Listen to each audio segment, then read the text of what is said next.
Murdorf and the Mortal Flaw, Book 1, Chapter 14, Skin Deep.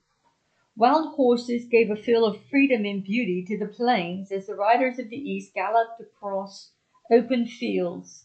Approaching the edge of the forest, Guilmanza pointed to a greenish slime tainted the edges of the clusters of trees. Derves, he noted. The riders drew their swords and looked upward. High up in the trees were a group of derves looking upon them. Their large, protruding eyes watched their every move, red veins bulging from though full of blood. Because they produced a slimy green secretion through pores in the skin, they often left traces of their presence behind. The creatures leapt from tree to tree, following them, stalking them. Their long arms gave them the agile ability to spring easily from tree to tree, their sharp claws scratching the bark of trees as they moved from limb to limb. Cohorts of derves, the wicked creatures, were never up to any good. Again, Guilmanza ordered Mongard to put on his mail. Obeying the order, Mongard strapped on the mail, then realized that no one else had put theirs on. But he didn't say a word. Trotting through the forest, they could hear the whisperings of the derves, words of threat, lies of accusations, discouraging words of defeat. They came to the Zipri River, a large river that winds through the mountains. Steering their beasts into the flowing waters, they aimed to cross the river. The river was deep, and their horses were immersed nearly up to their backs. The threatening waters flowed over the legs of the riders, soaking their pants. The riders were halfway across the wide river when suddenly, to their unforeseen contingency, the derves made a bold move.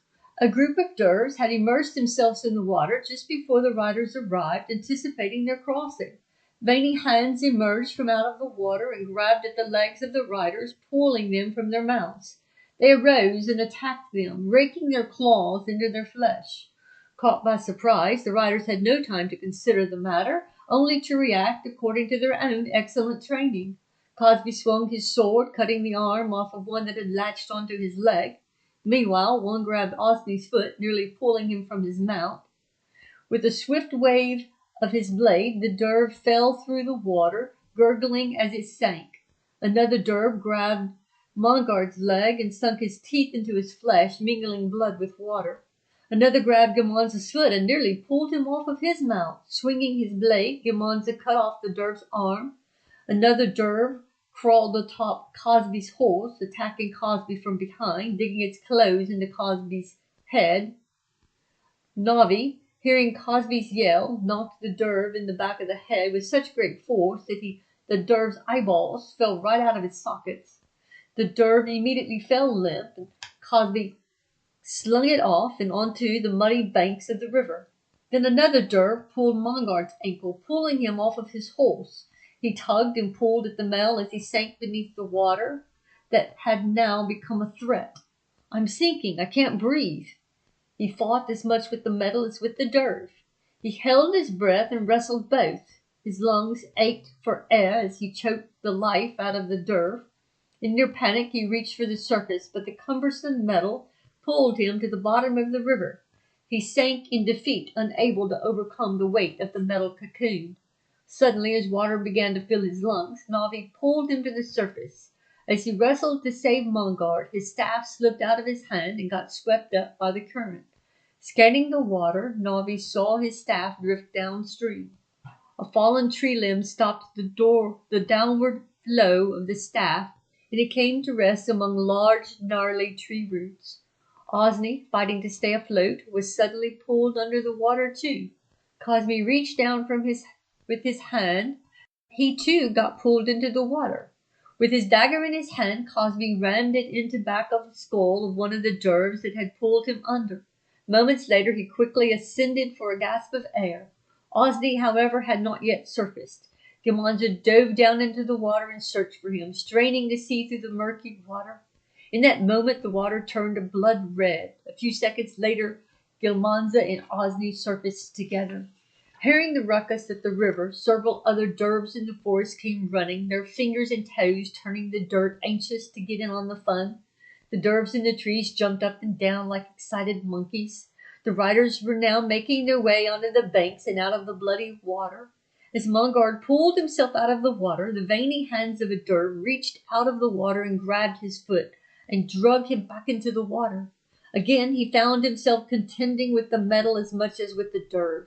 Fighting to keep his head above the water, Mungard inhaled a gulp of air and surrendered to the deep. Suddenly the derv was ripped away, and Mungard was released from the deep. Navi now held the upper hand, and the derv fell limp into the cold water. Dervs now surrounded Navi. They ganged up on him, grabbing him and pulling him beneath the water. Inca plunged into the water, his tail smashing at the devils, forcing them to release their grip on Navi. The dragon opened wide his mouth, angrily latching hold of one and ripping it with his teeth. Navi made his way towards Inca. "Thanks, friend," he said to his beloved ally.